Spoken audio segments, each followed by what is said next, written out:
Hello friend, कैसे आप सभी फ्रेंड। और देखो फ्रेंड, आज का ये जो वीडियो है यह उस एक्टर पर आधारित है जो फिल्म इंडस्ट्री में जिसने बहुत सारा नाम किया है। यहाँ पे बता के चले तो यह जो एक्टर है यह फिल्म इंडस्ट्री से इसका जो ताल्लुक है ये अपने माँ बाप से ही है। इस एक्टर के पिताजी और माँ भी बॉलीवुड फिल्म इंडस्ट्री से जुड़े हुए थे, लेकिन सब कुछ अच्छा था, बहुत सारा फेम था, बहुत सारा पैसा था, प्रॉपर्टी थी, बहुत सारी सुख सुविधाएं थी इस एक्टर के पास। लेकिन फिर भी इस एक्टर को जेल की सलाखों के पीछे अपनी आधी उम्र गुजारनी पड़ी। यहाँ पे इसके लिए इनके पिताजी भी ना कुछ कर सके थे, और खैर इनकी माँ तो तब इस दुनिया में है ही नहीं थी, क्योंकि ये जो एक्टर था ये एक्टर की बहुत ही छोटी उम्र में इसकी माँ ने दुनिया से अलविदा कहा था। इतनी सारी प्रॉपर्टी, शोहरत, सारा कुछ होने के बाद भी यह एक्टर दुनिया की नजर में एक वाहियात एक्टर भी बोला जा चुका था। एक बड़े बाप की बिगड़ी हुई औलाद भी इस एक्टर को नाम गिरा था। और आपको बता के चले तो इसके पापा ने भी यह एक्टर को जेल से छुड़वाने की बहुत सारी कोशिशें की थी, लेकिन अगर वो बाहर भी आ जाता तो फिर से एक नई केस बन जाती थी और इस एक्टर को फिर से जेल की सलाखों के पीछे जाना ही पड़ता था। तो आपको यह जो बात है यह बात से थोड़ा सा तो क्लू आया ही होगा कि मैं एक्चुअल किस एक्टर की बात कर रही हूँ। तो चलो आपको बता ही देती हूँ। उस एक्टर का नाम जो है वो एक्टर है बॉलीवुड का बाबा, यानी कि बॉलीवुड का संजय दत्त। संजय दत्त को बाबा के नाम से भी लोग जानते हैं।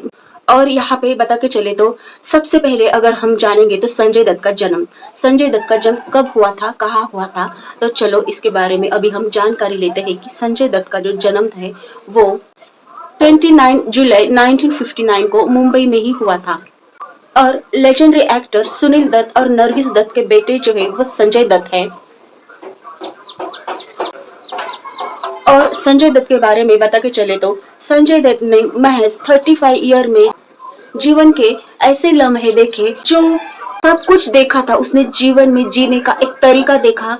और इसके साथ साथ जो कुछ भी सहा, जो कुछ भी अपने जीवन में देखा, वो देखकर संजय दत्त को अपनी पूरी जिंदगी जो है, अपने माँ तो खैर चली गई थी लेकिन पिताजी के साथ भी गुजरने को ना ही मिली थी। मतलब जो है संजय दत्त को अपनी फैमिली का प्यार बहुत ही कम मिला, अपने माँ बाप का प्यार बहुत ही कम मिला, क्योंकि प्यार तो बहुत सारा था उनके पेरेंट्स के लिए, उनके पेरेंट्स को संजय दत्त के लिए, लेकिन यह प्यार आजमाने का, यह प्यार दिखाने का मौका बहुत ही कम मिला। यानी कि संजय दत्त को अपने माँ बाप के साथ रहने का मौका बहुत ही कम मिला है।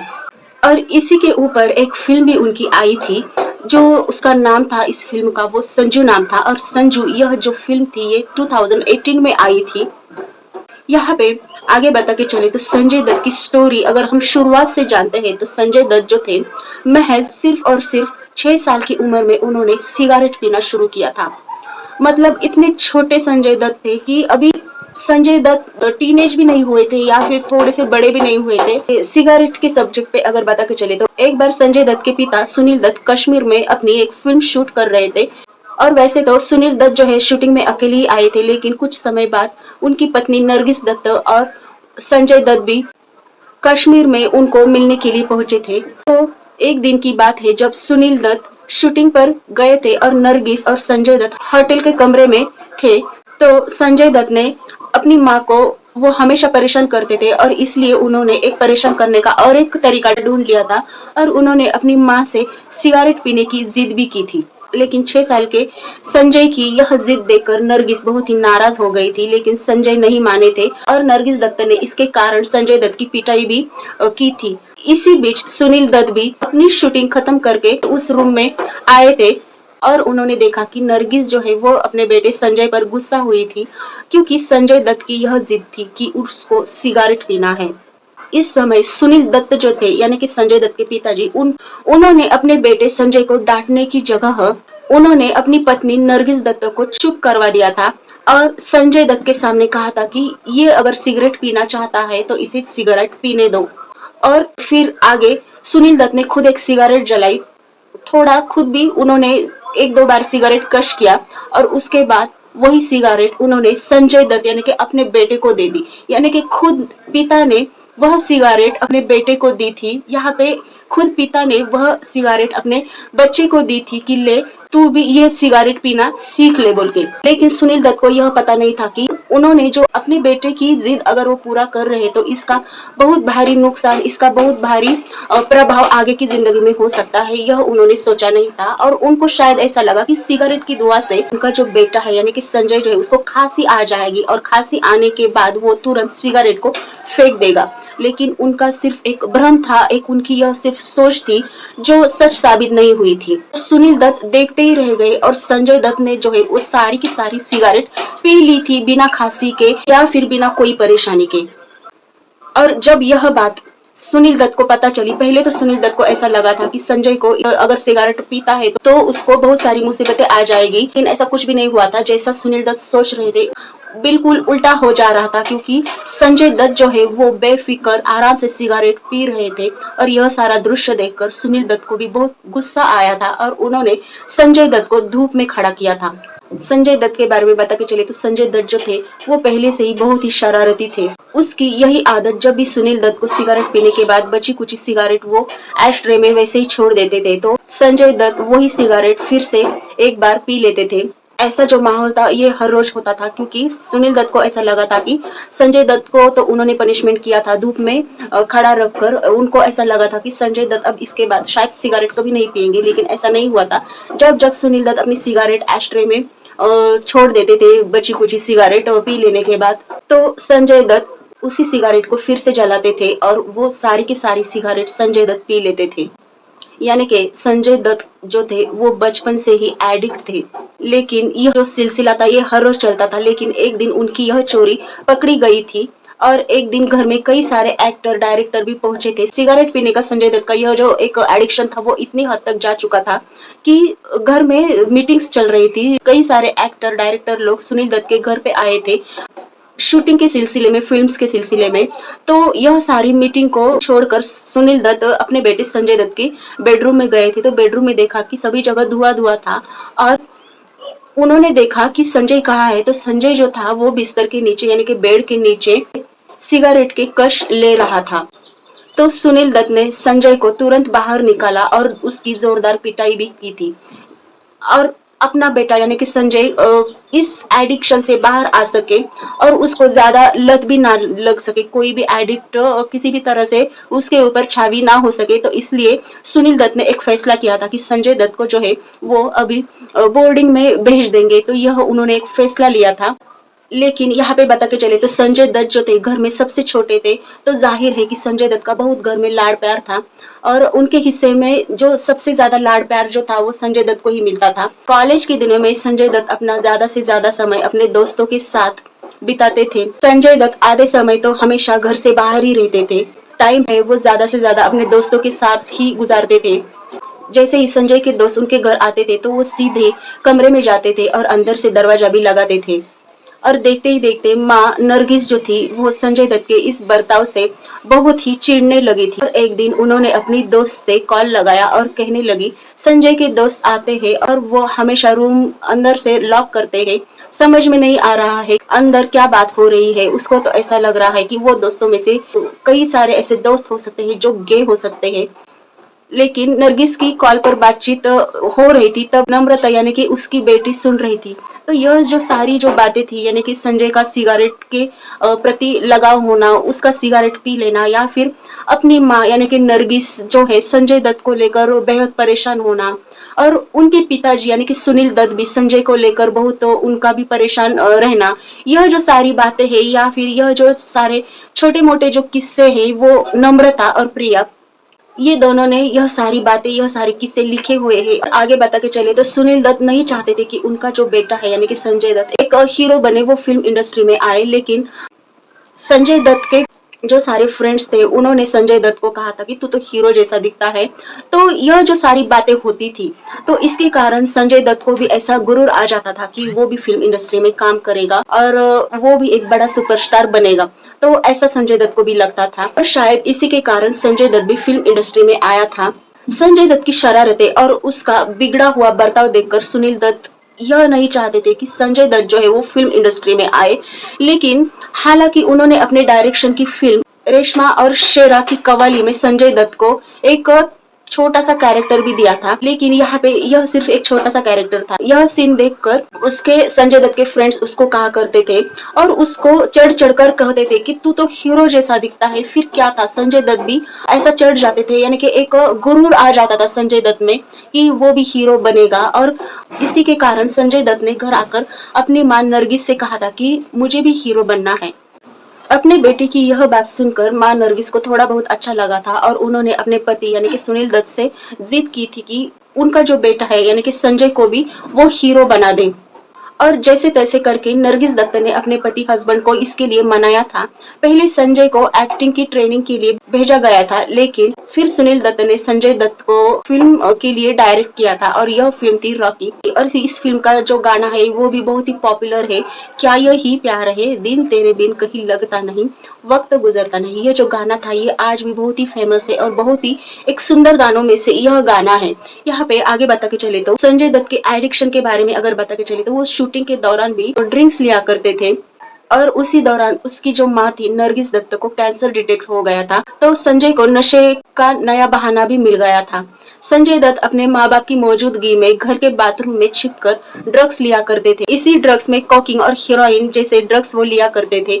यहाँ पे आगे बता के चले तो संजय दत्त की जो पहली फिल्म थी रॉकी, यह रॉकी का एक शूटिंग का एक पहला शेड्यूल कश्मीर में 20 दिनों का था। शूटिंग के दौरान वो अपने साथ नशे का सामान भी लेके गए थे और समय समय पर वो सामान संजय दत्त इस्तेमाल किया करते थे और यही कारण है कि संजय दत्त और सुनील दत्त के बीच में दूरियां बढ़ने लगी थी, यानी कि बाप और बेटे के बीच में इसी दौरान दूरियां बढ़ने लगी थी। यहाँ पे आगे बता के चले तो सुनील दत्त ने एक सीन पर चर्चा करने के लिए नौकर से कहा था कि जाओ और संजू बाबा को बुला कर लाओ। नौकर उन्हें बुलाने पहुंचा था। उससे पहले संजय दत्त बहुत सारा नशा कर चुके थे और जब संजय दत्त सुनील दत्त के सामने पहुंचे थे तो वो संजय दत्त पूरा नशे में धुत थे। संजय को देखकर, अपने बेटे को नशे में धुत देखकर सुनील दत्त के होश उड़ गए थे। उनको मानो कि आंखों पर अपने यकीन ही नहीं हो रहा था कि उनका यह बेटा पूरा के पूरा एक एडिक्ट हो गया है, ड्रिंक्स के एडिक्ट हो गया है, सिगरेट पीने के एडिक्ट हो गया है। तो उनको दिल ही दिल में ऐसा बहुत ही बुरा लगता था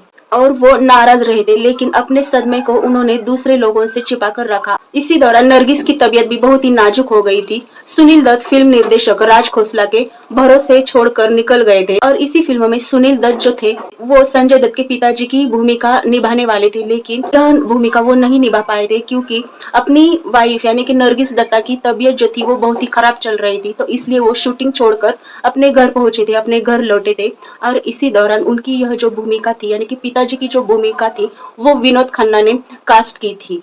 यहाँ पे इसी सिलसिले में अगर आगे बता के चले तो नरगिस ने रॉकी फिल्म के कुछ चंक्स स्पेशल स्क्रीनिंग भी देख लिए थे, लेकिन वो पूरी फिल्म नहीं देख पाई थी। यह जो फिल्म थी ये रिलीज होने के 3 दिन पहले ही नरगिस दत्त की मौत भी हो गई थी।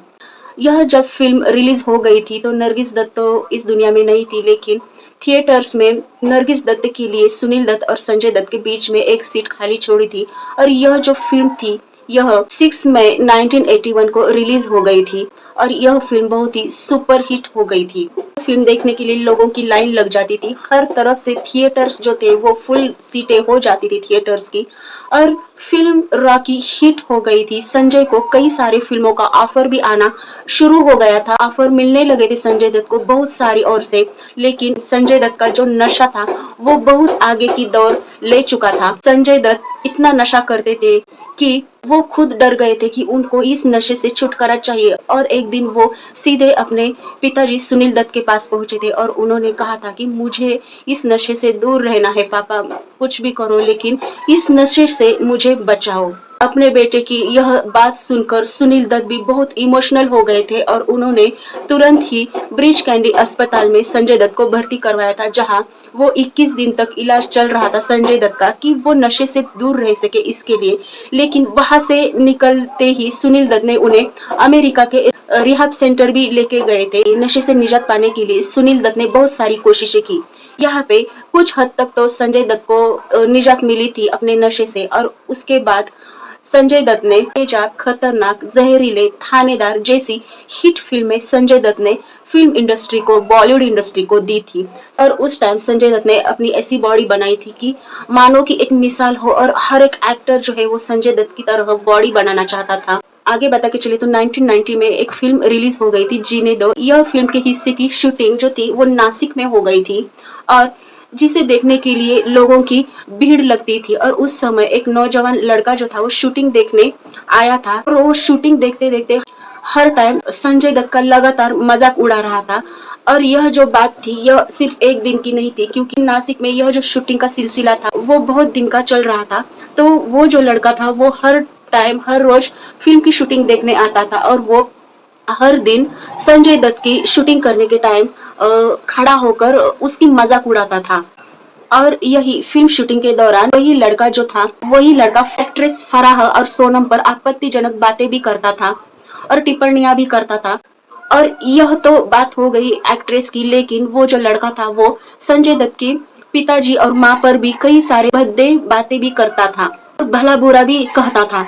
और इस बात की तो तब हद हो गई जब वो लड़का संजय दत्त को शूटिंग के दौरान ही बोला कि तू कैसा हीरो है, तू शूटिंग से बाहर मिल तो तुझे दिखाऊंगा। यह बातें भी शूटिंग के दौरान वो लड़के ने संजय दत्त से की थी।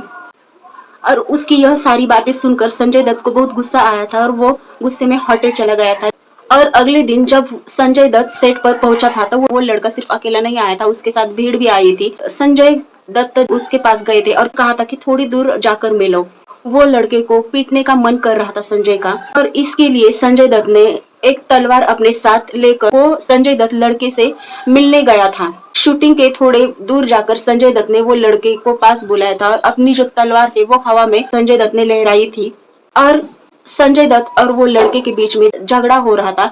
संजय का गुस्सा देखकर शूटिंग के जो लोग थे उसे रोकने के लिए पहुंचे थे, और वही जो लड़के थे यानी कि जो संजय दत्त को भद्दी बातें बोल दिया करते थे, हर रोज आकर शूटिंग के दौरान बीच बीच में वो टिप्पणियां दे रहे थे। तो संजय दत्त का यह सारा गुस्सा देखकर और वो लड़के वहां से रफू चक्कर हो गए थे संजय दत्त का गुस्सा देखकर। आगे बता के चले तो 1993 को मुंबई में 3:30 बजे अलग अलग लोकेशन पर बम ब्लास्ट हुए थे। एक महीने बाद अप्रैल महीने में संजय दत्त को इस बम ब्लास्ट का आरोपी माना गया था और घोषित भी किया था, और यह आरोप संजय दत्त के खिलाफ लगा था। यह आरोप लगने के बाद पुलिस घर पहुंची तो पिता ने बताया कि वो संजय दत्त यानी कि सुनील दत्त ने बताया कि संजय दत्त जो है वो सिंगापुर में अपनी फिल्म की शूटिंग कर रहे हैं, और फिल्म का नाम आतिश था। लेकिन पुलिस मानी नहीं और खबर पहुंचाई गई कि संजय दत्त को मुंबई बुला लिया जाए। और 18 अप्रैल को सुनील दत्त ने खुद पुलिस कमिश्नर को कॉल कर कर जानकारी दी कि संजय दत्त जो है अपनी शूटिंग रोककर मुंबई आ रहा है। 19 अप्रैल रात को 2 बजे संजय की फ्लाइट लैंड हुई थी, और सुनील दत्त संजय दत्त को लाने के लिए एयरपोर्ट पर गए थे अपने दोनों बेटियों को साथ में लेकर। लेकिन यहाँ पे संजय के नसीब में अपने पिताजी और अपने बहनों को मिलने का अवसर भी नहीं मिला था, क्योंकि मिलने से पहले ही पुलिस वहां पर जा चुकी थी। संजय दत्त को वहां से गिरफ्तार कर लिया था एयरपोर्ट पर ही। सुबह 8 घंटे के बाद पुलिस कमिश्नर राकेश मारिया संजय के पास गए थे और पूछा था कि तुम सच बताओगे या मैं तुम्हारी कहानी बताऊं। तो संजय ने यह कहा था कि सर मैंने तो कुछ भी नहीं किया है। लेकिन संजय दत्त अपनी पूरी कहानी कमिश्नर के सामने बता ही रहे थे, लेकिन उसके पहले ही कमिश्नर ने संजय दत्त को 2 जोरदार थप्पड़े लगवाई थी। और इसके बाद संजय दत्त का जो दुखी नसीब था, ये दुखी नसीब की कहानी इसके बाद ही शुरू हो जाती है। आगे बता के चले तो कमिश्नर ने संजय दत्त से आगे यह कहा था कि मैं तुमसे कायदे से पूछ रहा हूँ, तुम भी कायदे से जवाब दो। तो संजय दत्त ने कमिश्नर से कहा था कि क्या मैं आपसे प्राइवेटली बात कर सकता हूँ।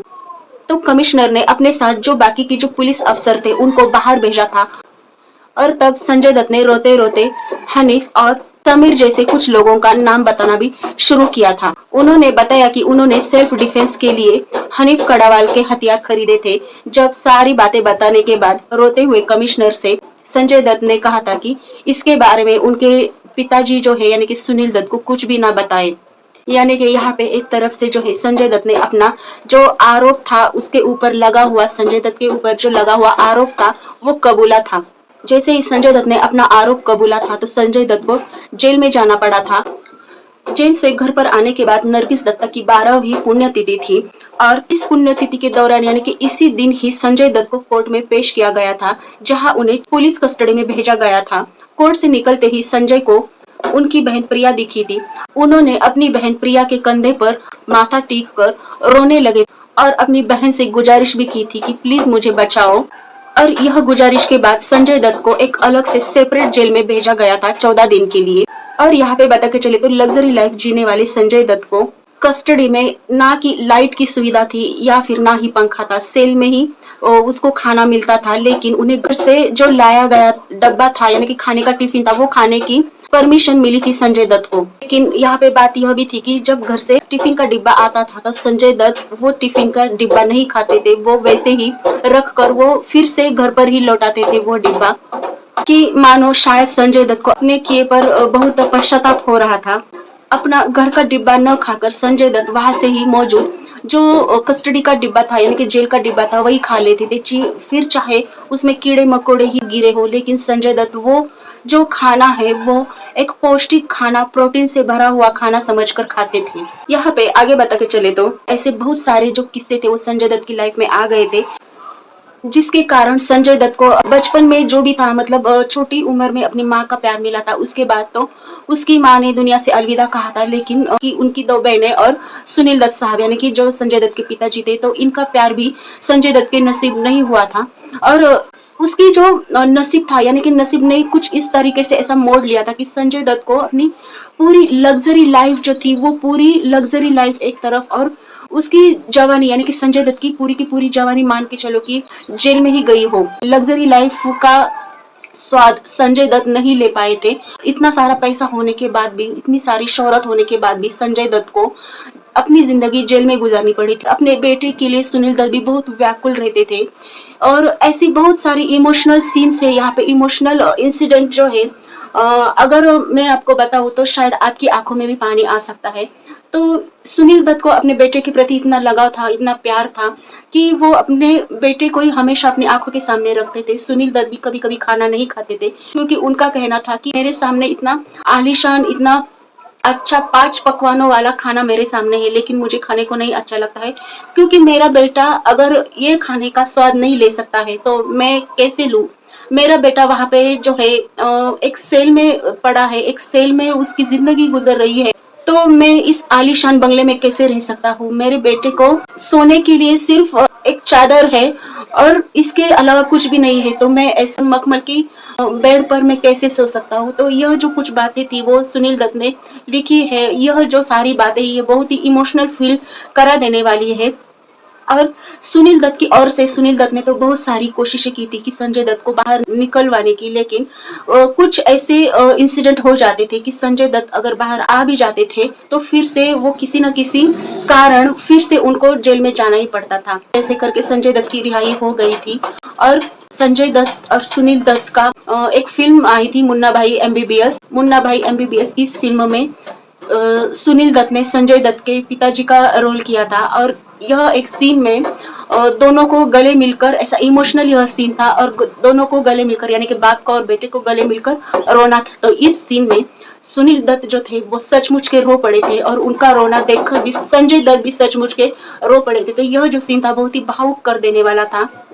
और संजय दत्त का यह जो जेल जाने का यह जो सिलसिला था वो हमेशा के लिए बंद भी हो गया था, यानी कि संजय दत्त को जो भी केसेस वगैरह जो कुछ भी चल रहे थे तो वो सारे केसेस वगैरह सारे अपनी तरीके से क्लोज हो गए थे, और संजय दत्त फिर से एक बार अपनी लग्जरी लाइफ में एंट्री संजय दत्त ने की थी, और वो फिर से अपनी जो लाइफ है वो जी रहे थे। लेकिन अब इस बार जो है संजय दत्त के पास ना ही माँ थी और ना ही पिताजी का सहारा था, लेकिन संजय दत्त अपने माँ बाप को हमेशा याद करते हैं। और फिलहाल तो जो है संजय दत्त अपनी लाइफ में पूरी तरह से आजाद है और वो अपनी फैमिली में अभी बिजी है। तो ये थी संजय दत्त की कहानी, और ऐसे बहुत सारे जो किस्से हैं संजय दत्त की लाइफ से रिलेटेड ये भी मैं आपको बताऊंगी। लेकिन यह किस्से बताने के लिए फ्रेंड आपको मेरे चैनल को सब्सक्राइब करना है, अगला म्यूजिक को आपको सब्सक्राइब करना है, लाइक करना है, शेयर करना है, कमेंट कीजिए। मिलते हैं अगले नेक्स्ट वीडियो में नई टॉपिक के साथ, नए एक्टर के साथ हम फिर से एक बार आपके सामने हाजिर होंगे। तब तक बाय बाय फ्रेंड।